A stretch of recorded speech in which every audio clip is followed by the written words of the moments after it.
Hello, dear friends, parents, children. Today is Teachers' Day.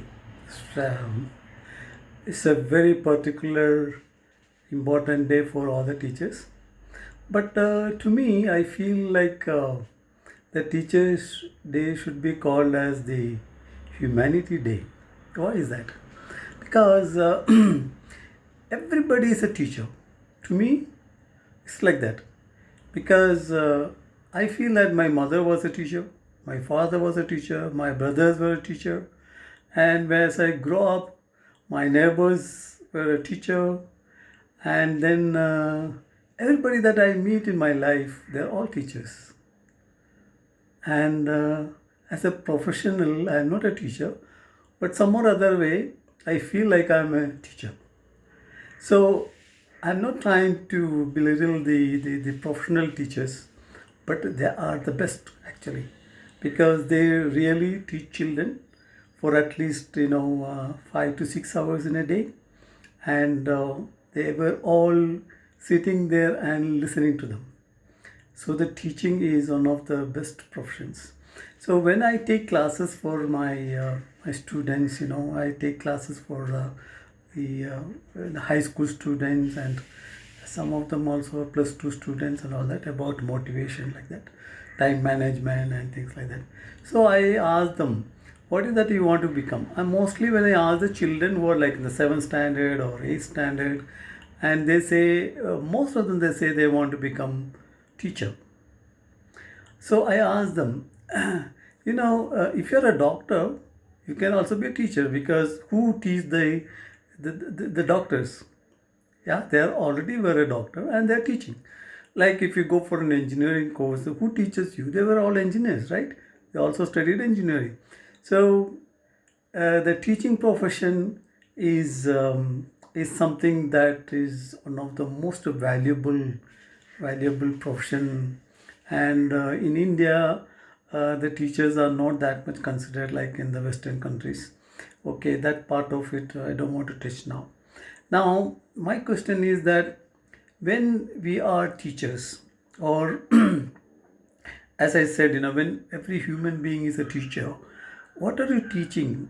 And when you say a teacher, the other side is the child, yeah, because they are going to be the future of the world. We are actually molding them into a good citizen for the future. So, what are we teaching them? How are we teaching them? They're all very important. So in the schools and all that, now mostly the teacher, they just follow the syllabus, and there are so many children there in the class, and then they just go there and they are really pressurized to complete the syllabus, and then this benefit is not completely imparted to the all the children in the class. See, you can see the backbenches, and we don't have the system in most of the schools in India. I don't know. In some good schools they have that they will be rotating the children. I think now most of the schools are also doing that, but in some of the our village schools and they may not be doing. So the children who are sitting in the front seat, they're always in the front seat, and the children who are sitting in the back seat, they're always in the back seat. And we have a term called as backseaters. And sometimes they have become the entrepreneurs, and then they rule the roost, and they make those the front benches to work for them. Yeah, this is the common things. But when they are doing that, of course, is the making the money is the most important thing. Everybody thinks like that. What education is? Education is I would say that it is the ability to meet the life situations. Whatever the situations come, you must be able to meet them. So we had to look into that. So most of the time I tell my teachers, or even sometimes I go for the training of the teachers, I tell them that you look at a child and don't look at like a child.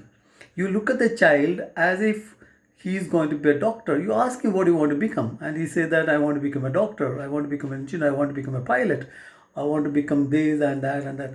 So you look at that child like the child is going to be a doctor, an engineer in the future. So that respect, the feeling of the respect automatically comes, right? Yeah, that's the whole idea actually. Why not?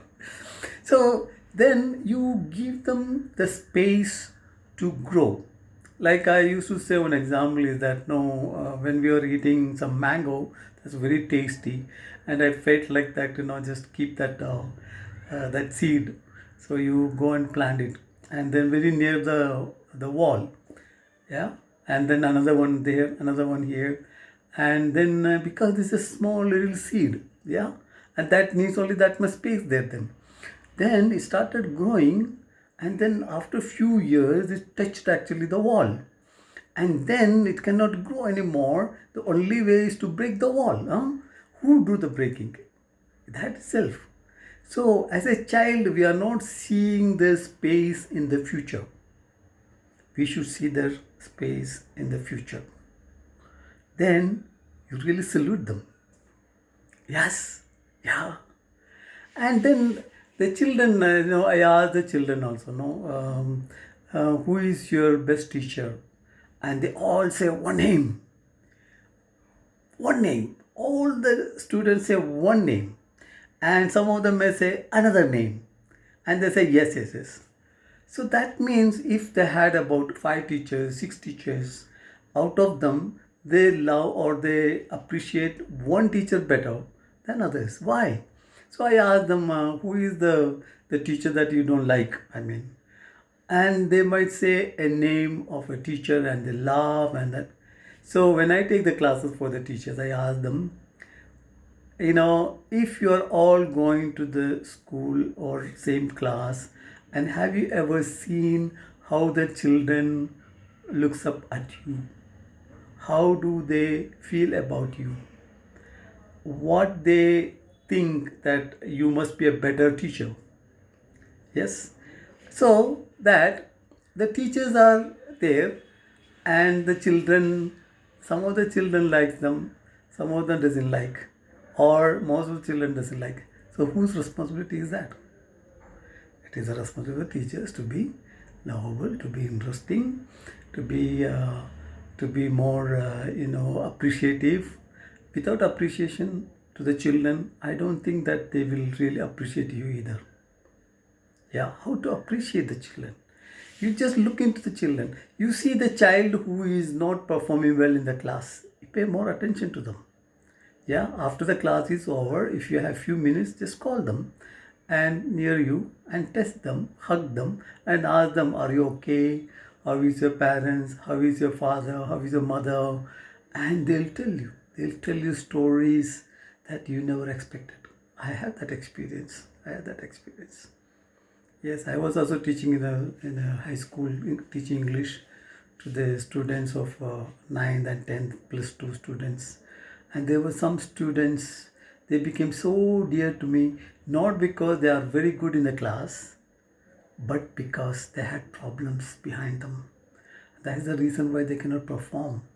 They don't have the resources that you are expecting them to have. So are we considering that when a child is not performing well in the class, are we paying special attention to that child or not? Okay, so in our ABC Academy, I'm very proud to say that our teachers are so trained on these kind of things, and every teacher is loved by all the students. And now today we are getting so many calls from some of them, they say the mother will say, hello sir, I am so and so. And I'm trying to say, well, yeah, I know you. Yes, yes. What is the child's name? And they say the child's name. And then that really gives some reflections. Oh, yeah, yeah, I remember that. The child was, yes, yes. How is he now? He's which class? He's in 6th standard. Oh, yeah, how is he doing? Yes, sir, we are so happy that his foundation was so strong that you made it. So it all takes how much you give. So, for example, if you just meet their expectation in the class, I'm just talking about the high school and also there it is not that easy for the teachers to take the class and to control the whole class sometimes. But remember one thing, in the future, see now we have artificial intelligence, we have people are going to the space. We have SpaceX, where people will be just traveling to the space very often and then come back, and everybody has gone around the world and now they want to go to the space. These children, when they grow up, they are going to that kind of a scenario in the what we never ever expected. Like in my age, I never expected that I can have a gadget in my hand, can do everything with that. Like sending money, receiving money, and all sort of things, messages anywhere in the world, and everybody is there just a click away. I cannot even imagine. Even there was no television that time. So now think about the children when they are going to grow and how they are going to be. They are going to be very smart, very smart. So how smart we are in the class really depends. See, most of the time the teachers know what they do. They just teach what is there in the syllabus, and they don't have time for anything else because they have family. No, spend some time for learning more things to understand what is the latest information. Nowadays, the children are smarter than the teacher. It is okay. That's good. Yeah. So as a teacher, we also have to be smarter than the child. Now even we learn from the children as well. All the teachers, everybody learn from the children. When they ask you a question, it's a challenge for you to answer it. And sometimes we don't know what to say. It has happened to me. I don't know what to say. And then I had to find something smart way of saying it rather than stand like a fool in front of him. Yeah. So this is what we have to be prepared ourselves a little bit of that. How to take the child into their imaginations, not my imaginations. My imagination is not there much now. My imaginations, I have to see what is going to happen in the future and then imagine. But the child's imagination is already there into the future than before us. So the children are so interesting, so fascinating. Every child, every individual child is a unique creation. Every individual child is a unique creation. So it all depends on how we really handle them. This is something that I just want to share to all the teachers from my experience. Be very smart. Be smart before the children. Love them.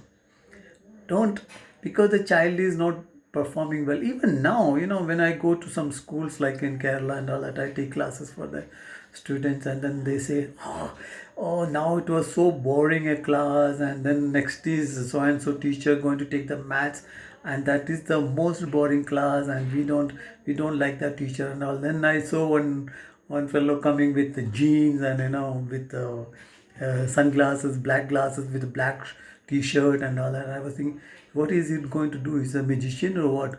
And then I go and take the class, and then how do I know all that? They write down. I ask them to write down their feelings of the class, the feedback, and they really wrote these things.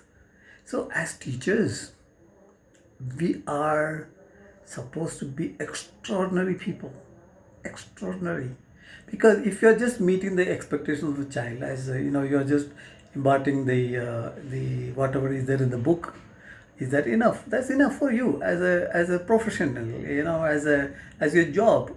But next step is there. That means if you are meeting more than their expectations, you are teaching them something that they did not know, that you are teaching them something that is out of their imagination, something that is not what is there in the books. How you get that? That means you expand your knowledge base and your hard work, and you use your talents in speaking. Like you can sing a song in the class, you can make the children in the class, and you're speaking about something, and then you tell them that, okay, why don't you do this, why don't you do that? Get the children, get involved in that. Okay, actually I wanted to speak something else, but it happened to be that since I am also into the shoe of a teacher, I thought I'll just share my experience a little bit. And I feel like maybe I will do more of the little more of the this kind of videos so that everybody can get benefited. Thank you very much.